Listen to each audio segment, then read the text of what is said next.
These are the ground rules for our conversation. So I'm going to go across the panel with 5-minute pieces from all of you, just your thoughts on what you just heard and your input, and then we can have a conversation and then throw it out to the audience. I'm going to start with Dr. Sean, please. I'll start with you from that way. Okay, so you have some 5 minutes to tell us your thoughts on the topic we are discussing today. Professor Pebby, thank you so much for that very enlightening talk.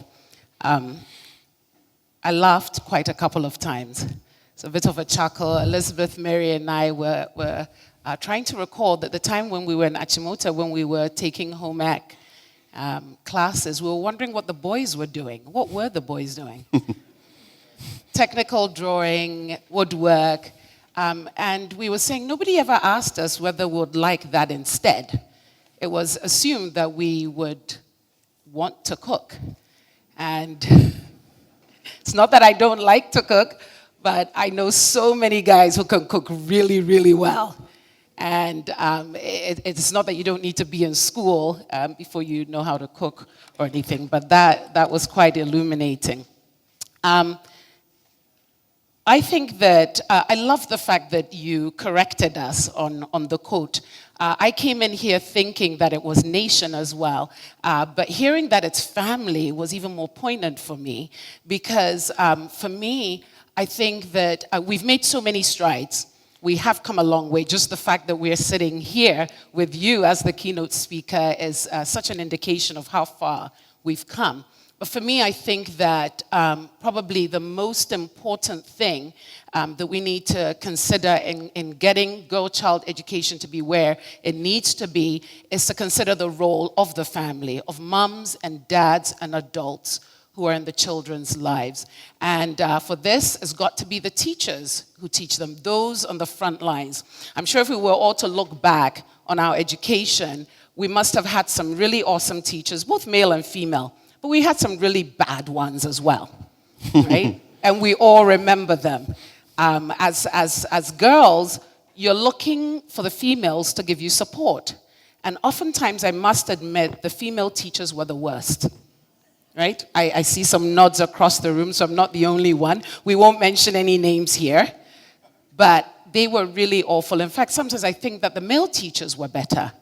But the male teachers also abused a lot of things. And a lot of us have stories of male teachers saying things, doing things, putting us down. And so while we talk about girls being educated and the strides and so on, I would love for us to go to that place where we ask ourselves, what does it take to train the kind of person who can educate a girl to have the self-confidence that she needs? And as well, what does it take to educate the kind of boy who can deal with the kind of girl who has that kind of confidence as well?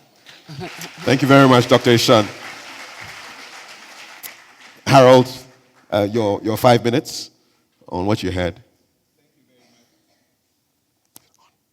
Thank you very much. Dr. Pebe, I really enjoyed, like Mary said, I was also educated today. It's not nation, it is family.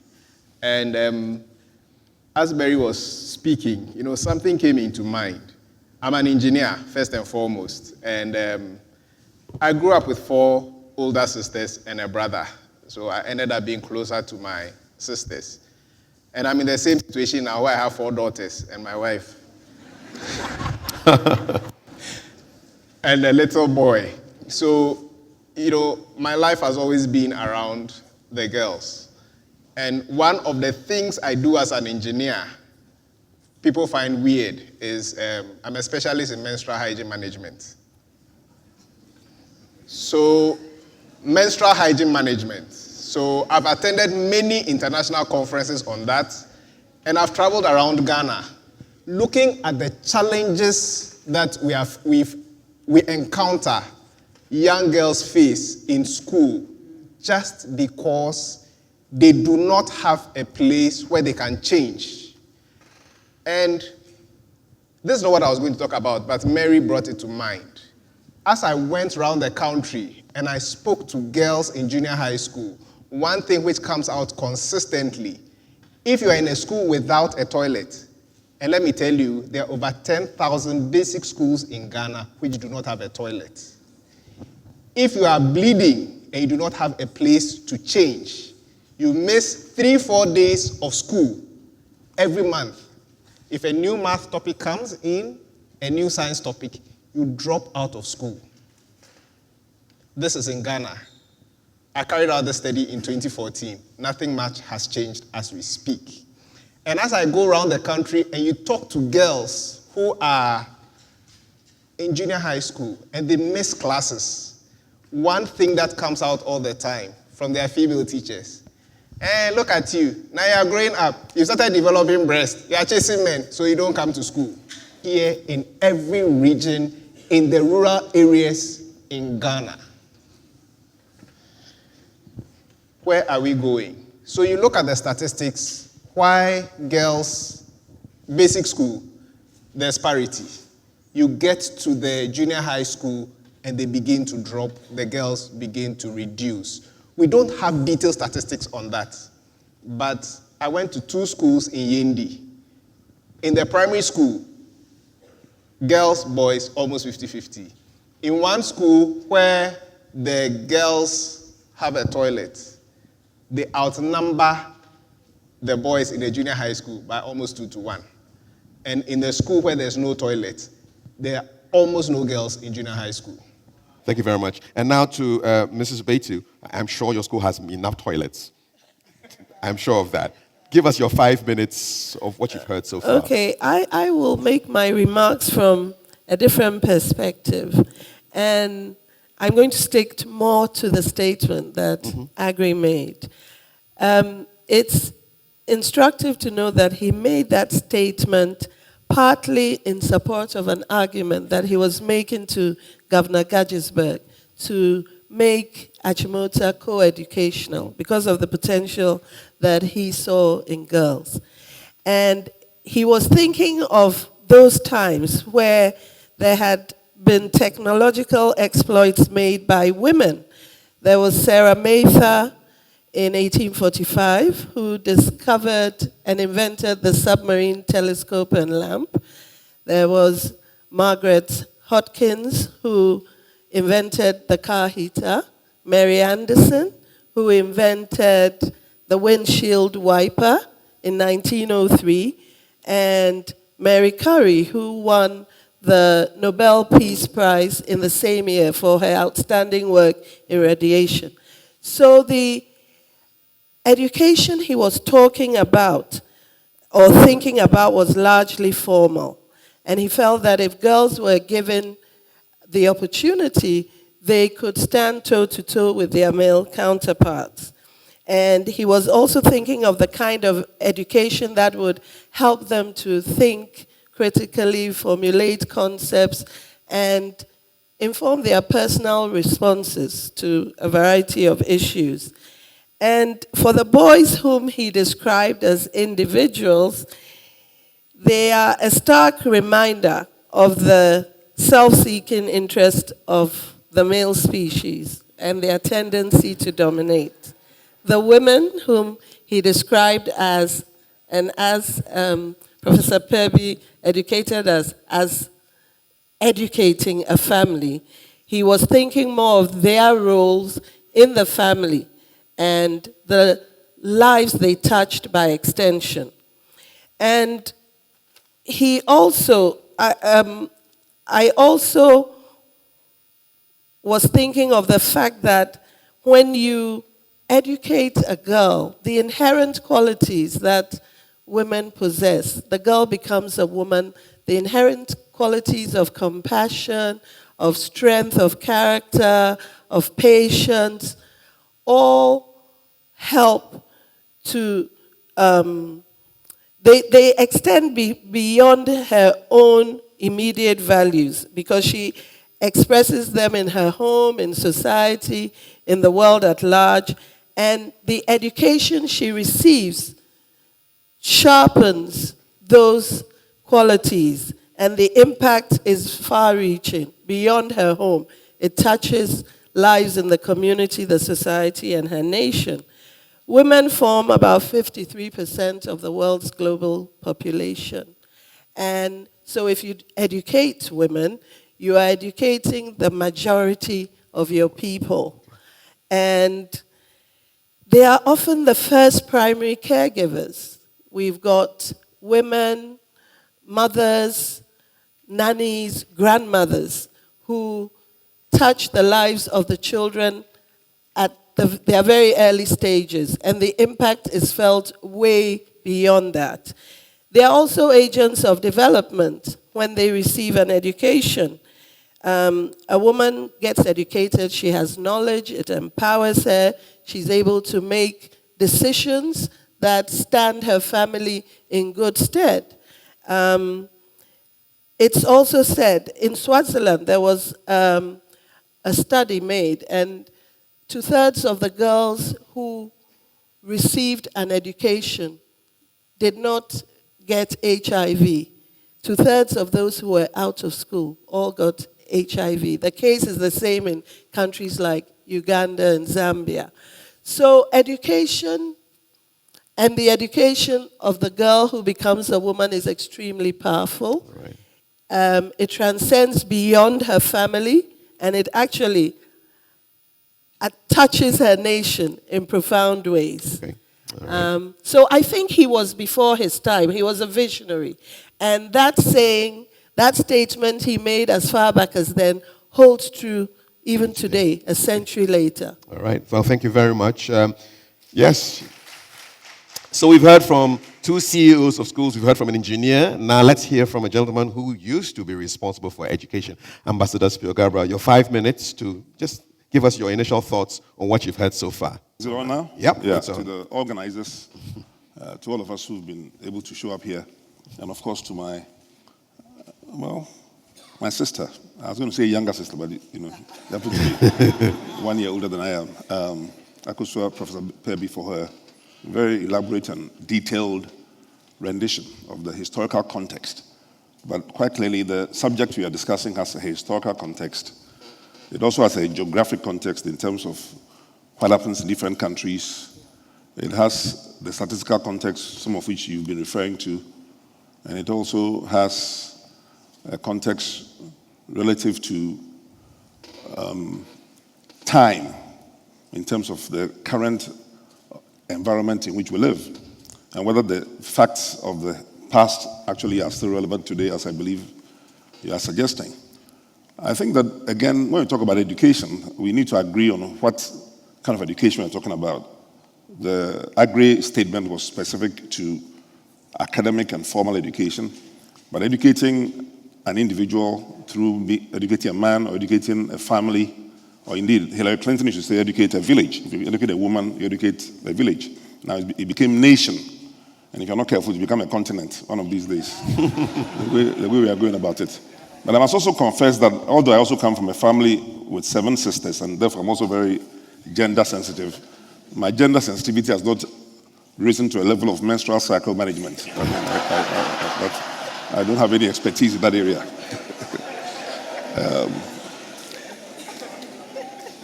But to educate a man, who is doing the education of the man or the woman? That's a very important subject, which may be to some extent relative to teacher training and what it takes for us to get that education. I think if we all did analysis of the gender of the teachers we had, what percentage were men and what percentage were women, so to what extent was it women training women and women training men, or in some cases, a lot of men also training both men and women, especially in Achimota. So the who is doing the training is important. Then the what kind of education we are giving them. We heard about character training, for example. And so if women are going to take responsibility for having trained the nation or having trained a family, women here willing to take responsibility for most of the ills of our society because they train the nation. So if we see a lynching going on somewhere in the country, we see corruption in different parts of the country, we see all kinds of social indiscipline, to what extent are women responsible for that? It's a question. I'm not making a judgment. You reach your conclusions. So the content of the education is very important. And so much as we're talking about formal education, we also saw in Professor's presentation that education came from different angles. There was the academic part, which the Christian missionaries played a role in, but then the churches also have been playing a role outside of classrooms in educating us in pulpits. We talk about Christian education, but I'm sorry to say what was missing also was Islamic education, but the Muslims have also done a lot in their own respect for the people who believe in their particular religion. So the content is a factor. And I think these days, one of the things we are finding out, based on the colonial experience that we were just hearing from you, is that we got a certain kind of education. But that education that we got was not intended for us to manage our country as well as we should. So I've tested this in many fora, and I could test it here, even though I know the answer. I've tested it in the University of Ghana, University of Science and Technology, University of Cape Coast, at the level of professors and students. How many of us sit in this room? And because I went to Achimota, I know what the answer will be. And unless you work in the particular industries I'm talking about, if gold and cocoa, which we also heard about in the presentation, are for a long time to come going to be sometimes up to 50% or more of our national export revenues, which helps to dictate our economy. How many of us, based on all the training we've had and all the graduate studies and everything else we've had, and many of us are down 50, 60 and more, can write a one-page essay on how cocoa is processed and the results become cocoa cake, cocoa oil, cocoa butter, and eventually chocolates? I've tested it, and in most places, not 1% of us can write that essay one page and get a B- or B+. So we've gotten the education all right, but the education, the content is deficient in terms of its relevance to our immediate environment, in terms of how to manage and control our natural resources and our economy. Now, you take gold, you refer to it, galamsey, jewelry, what have you, but how many of us can also write a one-page essay on the process by which various samples of rocks are processed and the results become gold dust, gold bullion, jewelry, which is what Gold Coast was about. So Desmond Tutu said once that when the white men came, they came with a Bible, and we had the land, and then they asked us to pray. They said, let us pray. Close your eyes and let us pray. When we closed our eyes and we opened it after the prayer, they had the land and we had the Bible.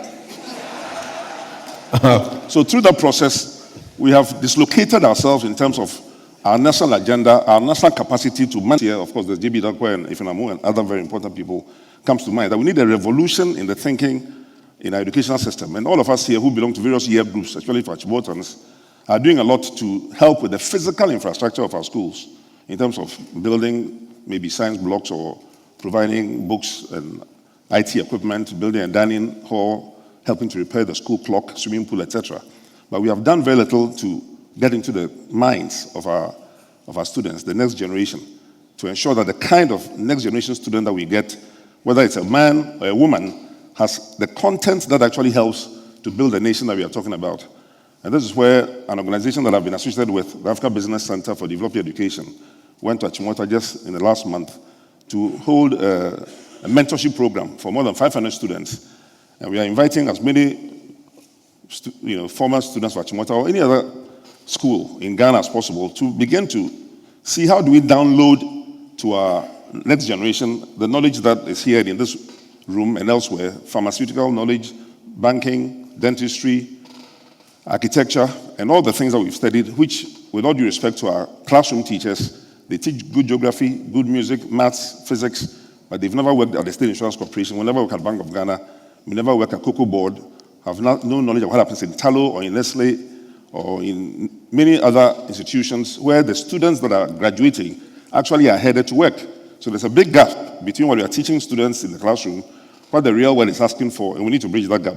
But finally, in this world of electronics and ICT, we are not going to be in a situation where classroom education is going to be the future. 30 years from now, 50 years from now, people are going to stay in their homes, and 7 o'clock, the young boy or girl gets up, just clicks something and gets a screen. He has 13 different subjects to study. He can plug on geography and learn geography, hit history and learn history, science, mathematics, and can self-educate. Because for the first time in human history, a 16-year-old boy or girl can gain as much knowledge as his or her 60-year-old father or grandfather, simply based on access to information technology. So the challenge for all of us is what is going to go on these things that we are holding, our mobile phones, and the extent to which mobility, communication, and the global village, and the knowledge that we can all acquire We can know what is going on in London, what is going on in the US instantaneously. And they are all forms of education. The mass media is an important form of education. The classroom is an important source of education. The family, our parents, are an important source of education. The religious bodies and churches, mosques, are important source of education.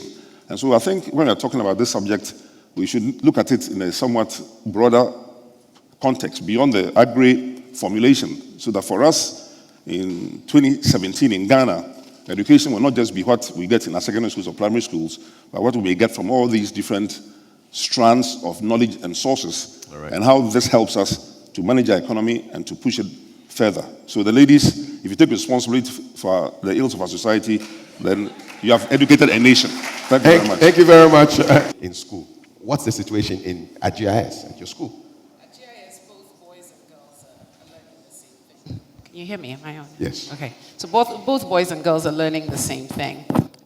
We have professional development workshops for teachers to make sure that, I think it was Ambassador Spiogabra who said, we've got all the content there. And I think it's some of the soft skills that are missing. For teachers to be able to recognize some of these issues that females have to deal with, and to even approach it from the point of view of realizing that males have privilege in this society. Privilege is not a bad thing.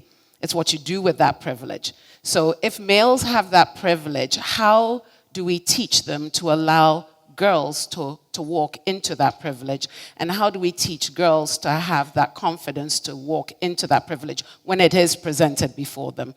Because as the case is, I don't think that there's any school in Ghana that bars girls, well, unless it's a boys' school, of course. But girls are allowed to go to school. There are other factors, other reasons why they don't go to school. I'm thinking about extracurricular activities. Girls play football, they play basketball, they can play hockey. I played hockey in Achimota, right? So we've sorted, I was going to say we've conquered that, but we haven't conquered it, but we've entered that. Okay. But when it comes to co-curriculars, I need to tell the audience about something interesting that happened at GIS just last month. There was a Toyota Dream Car contest, and for this contest, students were asked to design a car for the future. And this had to be something that was sustainable and that had aesthetics, everything, all right? But this car had to end up helping people. So we submitted, almost all the students in the secondary school submitted their ideas. And when we got the results, 15 of our students were shortlisted nationwide. Out of the 15 students, 13 were girls. Nice. And it was all I could do to stop myself from jumping up and down on stage. It was phenomenal. And contrary to what most would think, you know, when we were in school, we thought it was the hard girls and the ugly girls and all the names that we gave to girls who we thought weren't pretty. They're the ones who should study math and science and all the hard stuff. And the pretty girls did arts, all right? And I looked on the stage that day, and all the girls were hot.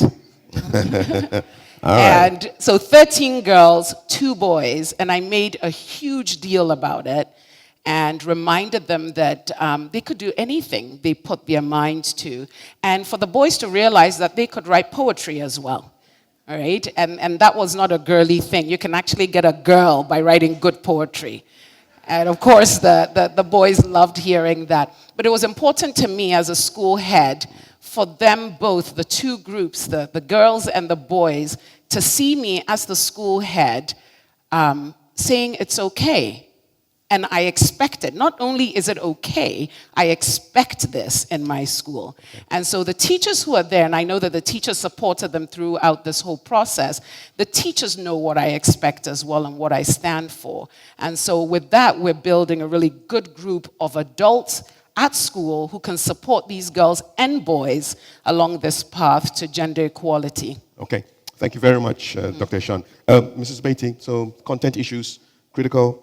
With what Dr. Spiogabra was saying, I think that the content and the way our children are taught, and this goes beyond a school like Merton or GIS, but talking about the way children are taught nationwide. It starts with our training colleges. And I think that we have to do a lot of in-service and professional training when we recruit teachers, because we try to get them to make sure that whatever they are teaching the children is stimulating and also relevant to their everyday life. So if you're teaching them physics, they should be able to understand the importance of motion and how it relates to their everyday life. When I was in secondary school, in Achimota, I hated physics. I couldn't relate the relevance. I mean, all this we were learning, I didn't see how it made my life any better or how it was relevant. And I think that's the key to getting our teachers trained to understand what it is they are teaching and to be able to bring it to life and make it stimulating to the children so that the children can relate it to their everyday experiences. Because these children come out of university, they're going into the real world, the world of work. They need to be able to understand how things translate from one state to another. So relate your education to exactly what it is it's for. I mean, it's not just raw physics, but you must understand why. Why? The sound, acoustics, whatever. Why? Yes. Okay. Be it physics, geography, anything that you study. All right. Harold, I want to bring you in before I throw it out to the audience. We've been talking about probably the private schools, but you are dealing with basic things like toilets. I mean, you did just research in 2014 and found out that the lack of toilets denied lots of girls access. Is the situation changing in 2017? There are efforts which have been put in place since that study was carried out to improve the situation. But it's a long haul. The schools exist in the rural areas. People do not see that as a challenge. Right now, schools are put up, and you cannot put a school up without a toilet now to improve on that. But let me go another step. I work with the Ghana Institution of Engineers. I mean, I'm on the National Council elected. And when people who have been through engineering training, you are supposed to pass an exam before you can put ING in front of your name. And when the people come, they are graduates of our universities. Interestingly, when I was in the university, only UST at the time was doing engineering. There are 26 institutions in Ghana today that train people tertiary education engineering. People come, and when you ask them basic engineering questions, they cannot answer. Why? They don't know. Effective training. And when you read the written scripts for some of them, it's both an oral and a written exam. You wonder what kind of report those people can turn out. As engineers, engineers build a nation. If you wake up in the morning, you put on your light, it's engineering. You go to the loo, that's my specialty. Water supply, the road you use, the car you sit in, all that stuff is engineering. If people are being trained and they are not articulate, they cannot express, what is a civil engineer? Civil, life. I mean, this is poor quality. What are you supposed to, what is happening to the training in this country? Maybe that it goes to them. Maybe they should have taught them how to write. let me add a word to that. To go up. All right. Briefly before I bring it to my people itching to ask questions.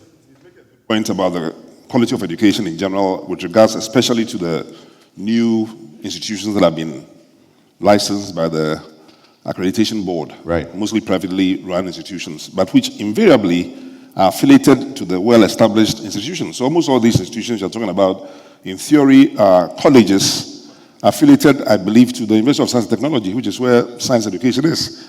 But beyond even the mere academic quality of the students and whether they can write and present themselves well from an engineering point of view, the next item is that even with the University of Science and Technology, 60 years of its existence, what engineering invention can anybody cite as having come from the wonderful and very talented very knowledgeable, very intelligent people who have gone to that university. A professor of that university in the late 2000, thereabouts, actually the head of this Ghana Academy of Sciences is a woman. I don't know whether most of you are aware, Professor Abba Andam. So we should thank women also for this progress here, this gas. But a professor with a similar name, when some people were suggesting that Apostle Kojo Safo should be made a member of the University of Science and Technology Council, just so that he could hopefully encourage some entrepreneurship and innovativeness, the professor came and objected to it, the vice chancellor at the time. And his famous words, which I can't forget, is that the University of Science and Technology is an institution where our mandate is to teach students how things are made, but not how to make them. Now, I was telling you about the colonial nature of the education most of us have received. That's what Gordon Gagsberg and others bequeathed to us, and our 60 years of independence, with even me as a Minister of Education, I'm taking responsibility for part of it, has not changed that dramatically. And so unless we have a revolution in the thinking and in the content of the education we are going to give to the next generation, we will continue to be a nation that will import almost all the engineering products that we know. All the television sets and all the cars, refrigerators, we used to make them in Tema, Akasanoma. We don't make any radios in Ghana. We barely make any television sets. In Kroma, 300 industries. We barely can. When Commander Sugar Factory was being established under my ministry, we couldn't even get Ghanaians who could run it initially. So we've lost a lot, not because we lack intelligence or lack knowledge. We are just not being taught the subjects properly, and the initiative and the encouragement to invent and to innovate is just not there. And I hope this will be infused in our educational system as we go forward, so that we can avoid simply being importers of everybody's products and become more manufacturers of things that we can produce. All right.